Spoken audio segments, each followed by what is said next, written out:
God bless Odessa, God bless Texas, and God bless the United States of America. Thank you.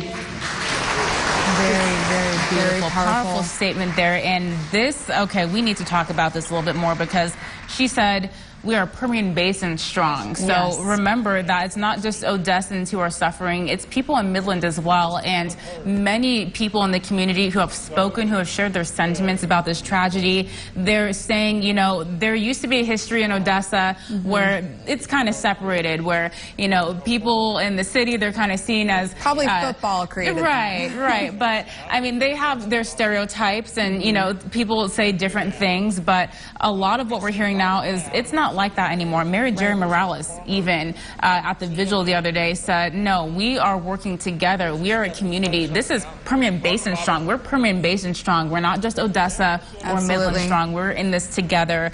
And something I thought that was interesting that she mentioned as well is that Odessa City Council, they want to leave Odessa better than when they started. We're going to take a live look real quick.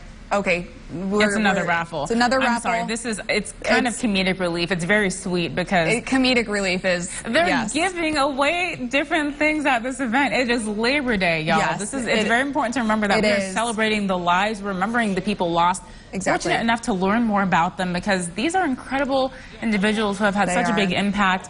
But also, this is a Labor Day event where people are spending time with one another and loving on one another and giving gifts. And just to kind of recap too what this event is, it is the AFL-CIO. They have their Labor Day celebration, 63rd, moving it into a memorial to remember those victims lost this weekend. But I do have to say something though. Council member Mary Willis, as we just saw speaking, she said, as you say, Odessa, she does not want this event to be defined as Odessa. She says it's filled with good people, people who love each other and care for each other and have each other's backs. So in other words, that is what we have seen. The shooter may have an Ector County address, but he's not Odessa. No. And she made that very, very clear in her statement. She did. And we're all coming together in the midst of this tragedy, but very important to remember the lives that were lost, the people whose lives will be affected forever, who are recovering from their injuries, trauma, something that they'll never forget. And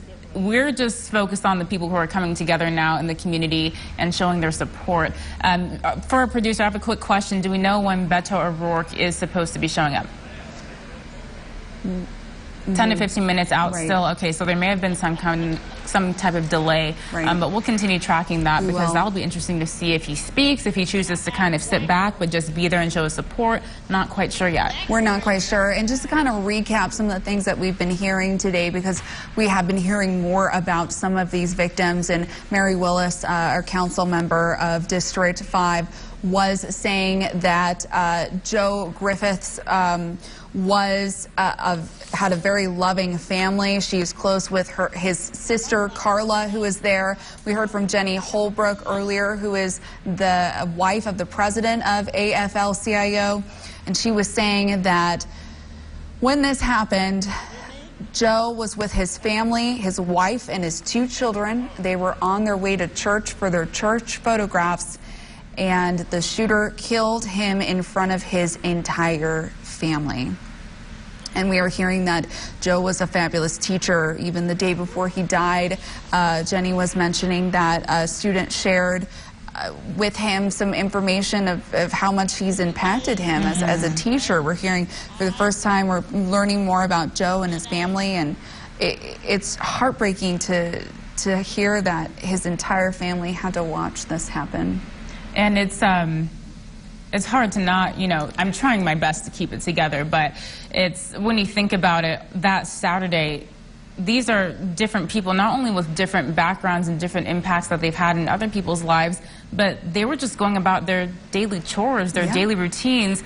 Mary, she was going to have 2 days off for vacation for Labor Day weekend after she finished her route. We just learned that through this conference, or through this remembrance ceremony, I should say. Beautiful woman, but she was also engaged to be married, wanted to start a family, and then this family, Joe, as well as we mentioned, he was on his way with his family to get their church photos taken on a Saturday. So they all got dressed up, got ready to go out, wanted to take these pictures as a family, and now they don't get that chance. They really don't. And it's just being a part of this community and getting to move out here from California and then just be welcomed, because that's what the Permian Basin is about.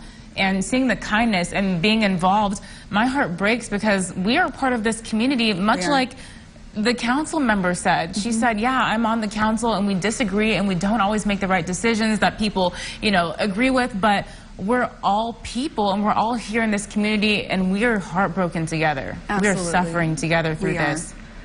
If we can bring up to that graphic one more time, though, I do want to mention that and something new we heard of another victim, Edwin Peregrino, and we have these others. Layla Hernandez, we're hearing that she's a former ECISD student, so, you know, her friends are going back to school tomorrow, realizing that they're without somebody there. Cameron Brown was with the Army. He was visiting his parents. Some of these stories are continuously heartbreaking. As we just said, Joe Griffiths was with his family. We have Rudy Arco and several others. Now we're going to send things back on over to this remembrance celebration and see who's up next speaking here.